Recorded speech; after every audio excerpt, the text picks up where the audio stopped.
What else do you think you might spend it on? Little trip, perhaps. Yeah. Well, whatever you do, enjoy every penny of it. Yeah, Thank you very much indeed for being great sports and joining us here on All Clued Up. Thank you for joining us as well. We'll see you again very soon, and we'll find out then if you and I and the contestants are all clued up. Till then, bye-bye.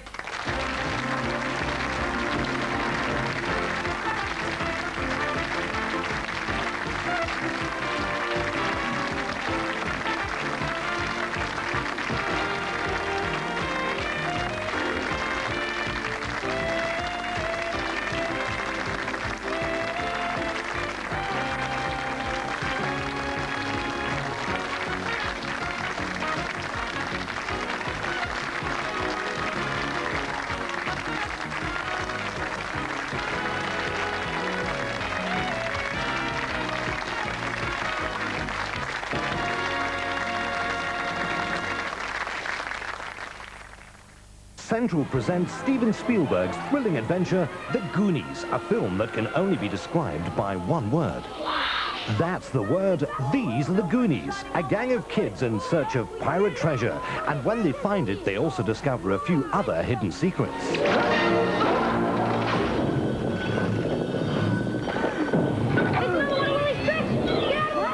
Wednesday at 8 on Central, join The Goonies.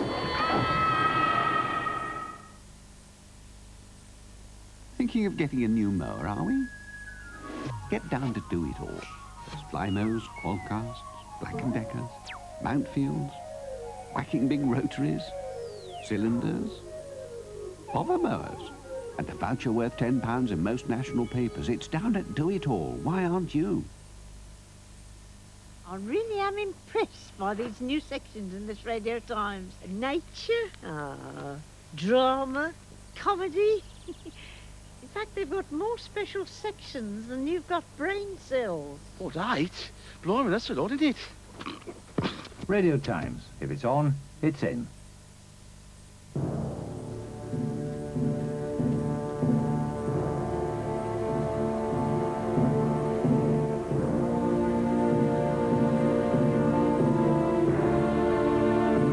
Lady, where art thou?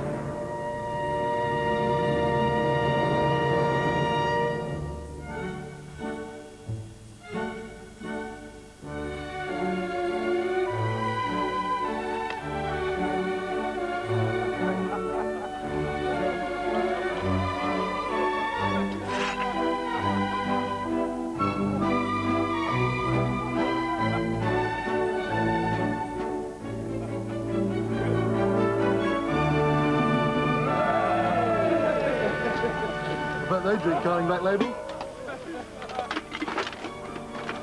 I'll just go and ask.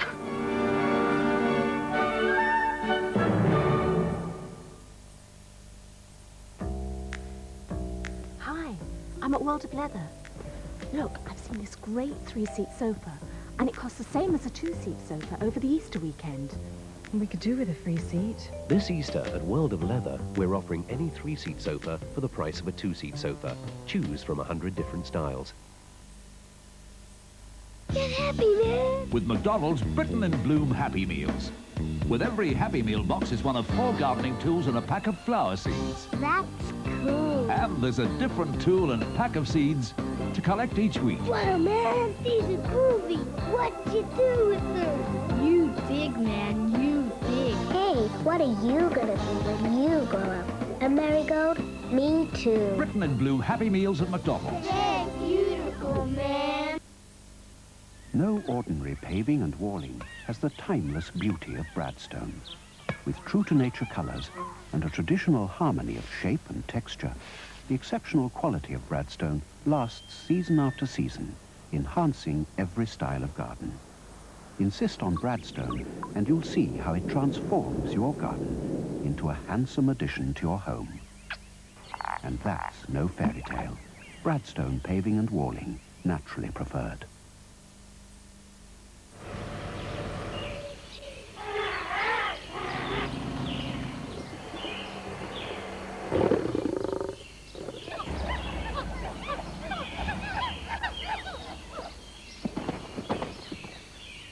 Come Welcome to Knowsley, the Northwest's own safari park. Swithland, 2 years free servicing and a 3 years parts and labour warranty. See it start from only £9.86 a week at Swithland Motors, 68 Wood Street, Old Shilton and Alma Road, Hinckley. Herbie's got everything, including competition. What about it, Dad? Want to give that doodlebug a workout? I'll go easy on you. Be serious, will you? Jim thinks he's the world's greatest driver, but he needs Herbie the Beetle to prove it.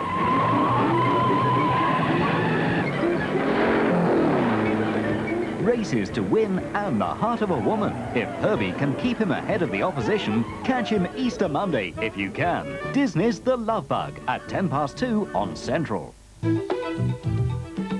A new occasional series of special interviews from Sue Lawley, probing the public and private faces of men and women from the worlds of entertainment, the arts and politics. Discover the subject of her first major interview by joining Sue Lawley Easter Monday at 7 on Central. Later tomorrow evening at 8, we've Easter Monday movie action with Roger Moore as James Bond in Live and Let Die. But right now it's time for the latest news.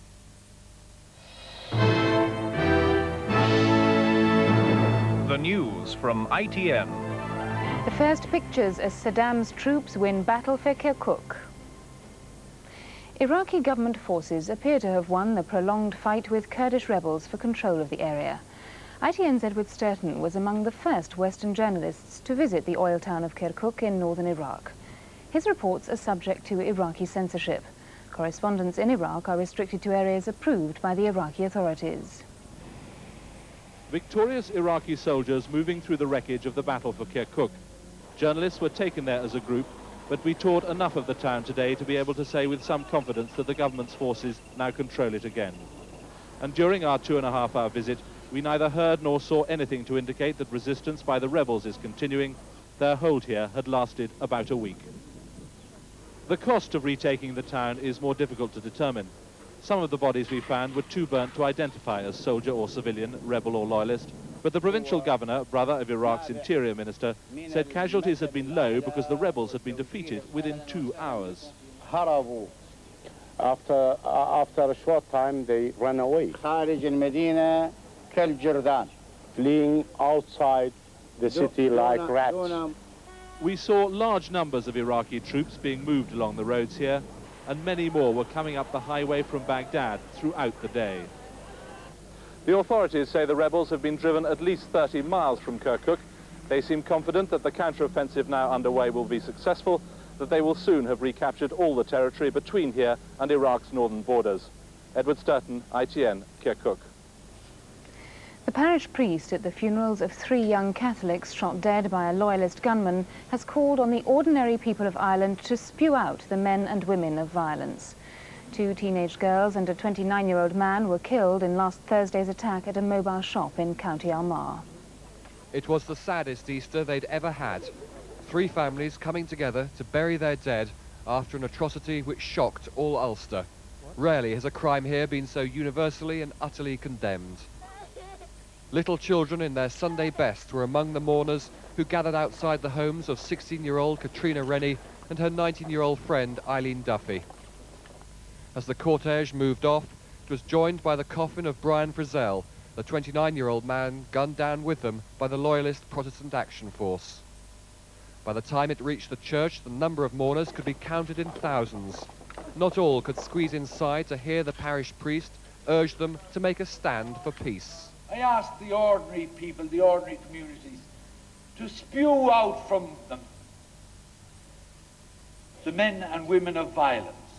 And on the 75th anniversary of the Easter uprising, the Bishop of Dromore had this appeal. I call on those who support Sinn Féin to urge them to call off their backing for the armed campaign. As the 3 victims were buried in the same cemetery, the Royal Ulster Constabulary said 4 people were still being questioned about the killings. Jim Buchanan, ITN, County Armagh. Britain's biggest teaching union, the NUT, has voted unanimously for strike action if the government doesn't restore its right to conduct pay talks, which was withdrawn 4 years ago. Delegates at their annual conference in Scarborough backed the call for its 190,000 members to take action, beginning with a series of one-day strikes. The Education Minister, Tim Egger, called the vote a disgrace, while Labour's education spokesman, Jack Straw, said strike action would be wrong. The Yugoslav army has been called in after a policeman was killed in clashes between rival Serbian and Croatian police units. Shooting broke out when the Serbian unit seized a national park in the Croatian Republic and ambushed a Croatian police convoy trying to regain control. British servicemen in the Gulf have been celebrating Easter and remembering their families and friends at home. On board HMS Manchester in the Northern Gulf, a special Easter service was held. Prayers were said for all who lost their lives in the war and for the people of Kuwait and Iraq. Here, the royal family gathered at Windsor for the Easter service at St George's Chapel. Joining the Queen were the Prince and Princess of Wales and the Princess Royal, as well as some of her grandchildren. And that's the early evening news. I'm back just after 25 to 10 with a roundup of...